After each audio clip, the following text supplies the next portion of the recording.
Hello, everyone, and welcome back to the Moneyball Method Podcast. My name is Mark Shupe, the author of the Moneyball Method, a Middle-Class Manifesto for Objective Investing. For the last several weeks, I've been talking about history, the meaning and purpose of money, capital formation and ways that wealth can be squandered, and what the form of money tells us about the culture that is using it.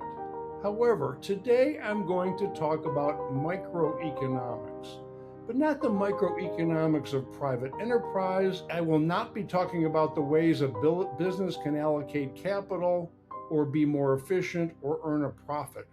What I am going to talk about is the most micro aspect of microeconomics, your financial fitness in the context of your physical fitness. Believe it or not, they are very similar.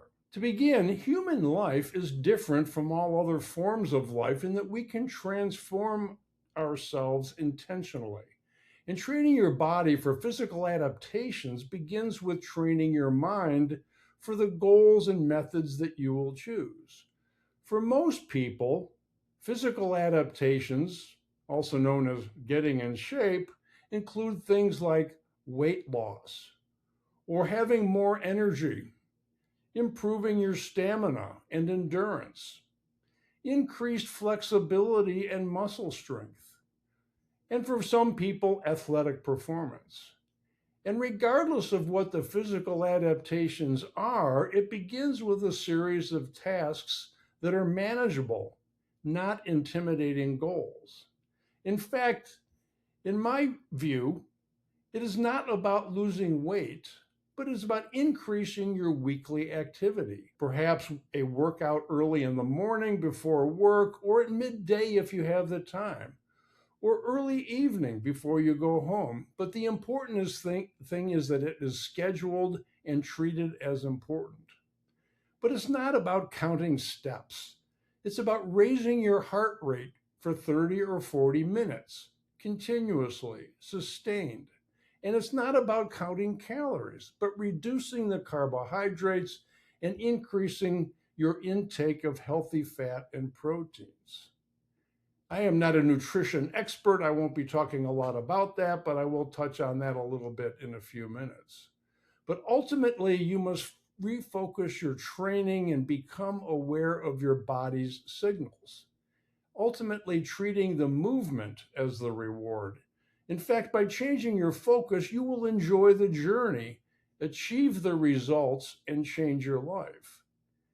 Bear in mind, this is not a no pain, no gain mindset. It is the opposite. In fact, what I'm going to talk about today is achieving more with less effort. And I'm also going to talk about some nutritional choices that will help leave you energized and not exhausted all day long. So, what are these manageable tasks? I believe it needs to be 4 or 5 days a week. 1 or 2 rest days for recovery is a good idea too, depending on the intensity of your work. And we're not talking about high intensity training. It might start out with 20 to 30 minutes per day to increase your endurance, especially if you're starting from zero. And then you might increase that to 40 to 50 minutes per day to increase muscular strength. And if you establish these habits over a longer period of time, you might increase it to 60 to 80 minutes per day, at least on occasion, to stay in top shape. Ultimately, you will make good food choices that complement that. But I also mentioned paying attention to your body's signals. What are those signals?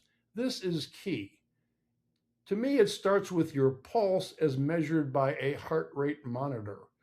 Knowing your heart rate, knowing what energy zone you are working in is key to building endurance, increasing stamina, fortifying your immune system, having more energy all day long by changing your metabolism to burning fat calories 24 hours a day.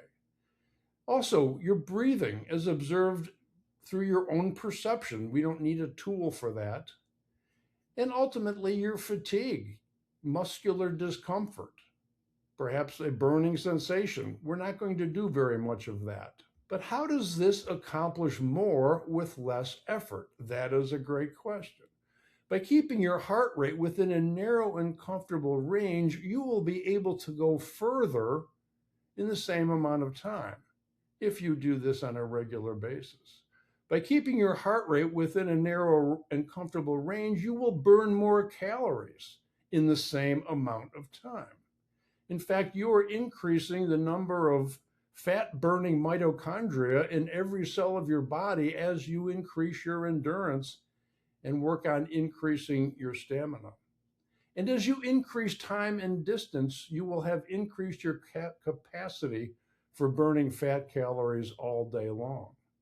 And as you increase time and distance, you will be able to sustain more challenging work with less effort and less physical discomfort. These are some of the benefits over time that will ultimately lead to lower body fat, greater muscle mass, less weight, and more energy.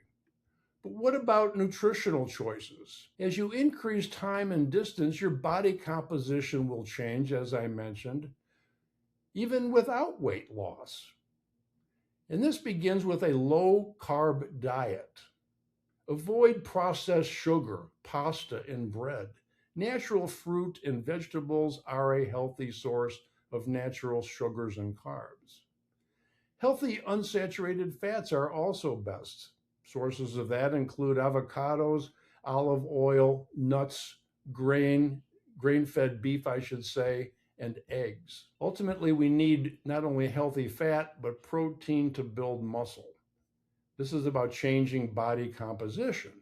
In summary, forget about the common wisdom. It's not about losing weight, but replace that with lower percentage of body fat and greater muscle mass.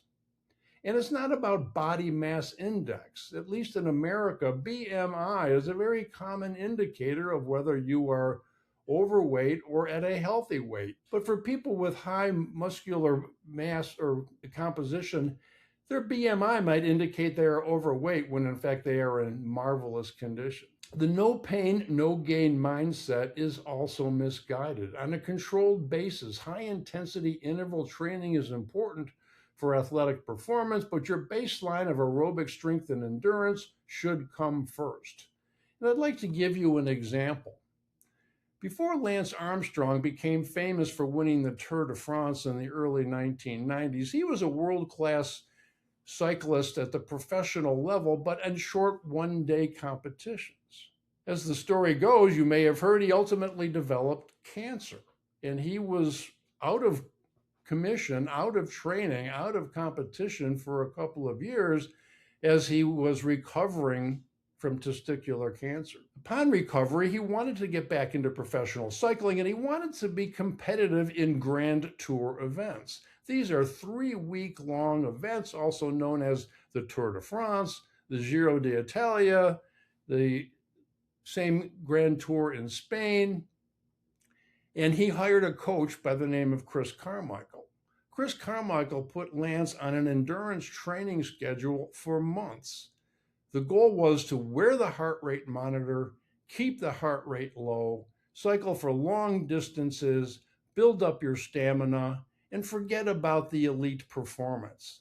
Start with that baseline of endurance. That's what Lance Armstrong did to become competitive in Grand Tour cycling. It is an endurance sport. And of course, everything that followed Lance Armstrong is not what we're here to talk about today. But all of these principles for physical fitness are transferable for financial fitness. Instead of body competition, it's about having a body composition. It's about having an efficient strategy and replacing more energy with the lowest cost per win. Instead of greater stamina, you will have greater confidence in the future. And instead of increased flexibility, we are actually going to increase your financial flexibility, the flexibility of your cash flow and investment strategy. So increased flexibility is consistent with both physical fitness and financial fitness. And instead of athletic performance, this is about more time to do the things that matter most. And it begins with a series of tasks that are manageable. Instead of beating the market, we control what we can control. It's not about percent returns, but measuring performance with dollar-weighted results. And instead of market indexes, it's about reducing potential errors. In other words, refocus your training to become aware of your cash flow signals so that your experience and confidence is the reward. By changing your focus, you will enjoy the journey, achieve the results, and change your life. Ultimately, you will accomplish more with less market risk and far less anxiety. But what about the implementation? What about theory put into practice?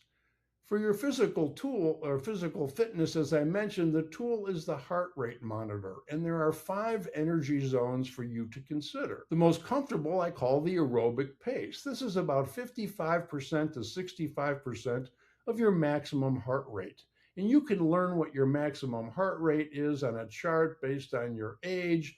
It's an approximation. It is a good place to start.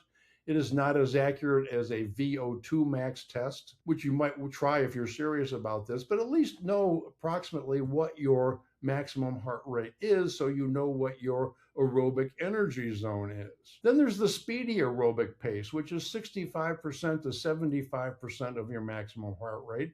A little more challenging, still comfortable, and below your anaerobic threshold. Third is the most efficient pace, 75% to 85% of your maximum heart rate.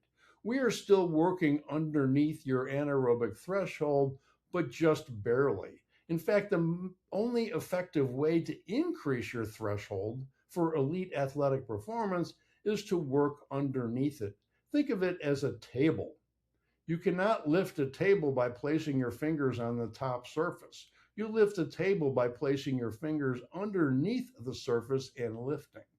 The same is true with trying to gain elite athletic performance. Then there's high intensity intervals. This is 85 to 90% of your maximum heart rate. This is not a sustainable effort. It is good occasionally, particularly if you're training for competition. And anything above 95% of your maximum heart rate is an all-out sprint. I call that crazy. It is not sustainable. It is not part of the Moneyball method. And then there's also another measure called functional threshold power. This is the number of watts, the amount of energy that you can burn at anaerobic threshold. Another way to measure your progress is to know what your functional threshold power is. I do this on a stationary bicycle on a smart trainer that is hooked up to the internet with a computer program. Modern technology makes this quite easy, and it's another way to keep track. This is all about measurement. But what about your financial fitness? Instead of a heart rate monitor, the tool we use for that is a Monte Carlo simulator, also known as probability analysis. And for us, there are 3 zones to consider for your funding status. Funding status is a term that generally applies to the pension industry, and it gives pension fund managers a gauge by which they're able to meet their fiduciary responsibility to current and future retirees. We do the same thing. For us, underfunded status, meaning there's a high likelihood of running out of money, would be a level of 75%. Only 750 of the random simulations the trial runs met or exceeded your cash flow expectations. For us, fully funded status is between 75% and 90% of all trial runs, all simulations meeting or exceeding your cash flow expectations. The third level is overfunded status. This would be like high intensity training. It means you're probably taking too much risk. And that is more than 90% of simulations meeting or exceeding your goals. Avoiding unnecessary risk is important. Avoiding sacrifice to your current or future lifestyle is also something that we want to avoid. And getting down to the actual activities of physical fitness, those can be walking if you're just starting out. That eventually becomes walking and running, and eventually becomes a jog and running. The key is to use the heart rate monitor. Keep your energy zone in the range of the comfortable aerobic pace or the speedy aerobic pace, below your threshold, something comfortable, and measure how much distance you can cover at that pace as your progress improves. Perhaps a group indoor cycling class would be a good way to go. With a trainer and the motivation of having people around you, you are more likely to do this on a regular basis. And what I use is also a smart trainer with my bicycle at home. You can also do this with a virtual instructor. Again, thanks to modern technology, Peloton is the leading company that offers both the equipment and the remote instructors. Besides the stationary bicycle or riding outdoors, which I do about 3,000 miles per year, is the rowing machine. Now, using the rowing machine does take a little bit of practice to learn the proper sequence of movements, but that is actually the best piece of equipment with moving parts that you can use. It is a full body experience: upper body, core, legs, lungs, heart, all of it, posture. In fact, the rowing machine is the human polygraph, so much so that the athletes in CrossFit competitions only go at 3/4 pressure on the rowing machine to avoid total exhaustion. Another tool that I think is marvelous for this is Russian-style kettlebell. That also takes a little practice with a knowledgeable instructor, but unlike most other strength training, the kettlebell swings works the backside of your body in full functional movement.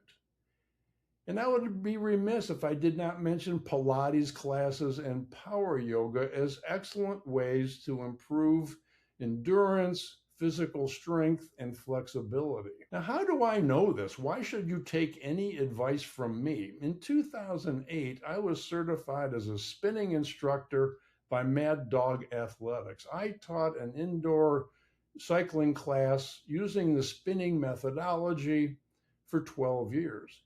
In 2010, I also became certified as an indoor rowing instructor by Aerobics. I was also an active member of a gym that specialized in Russian-style kettlebell training. And while I was a fitness instructor, I not only taught a class of indoor stationary cycling, but I complemented those classes with kettlebell training and occasionally the rowing machine if those were available at the time.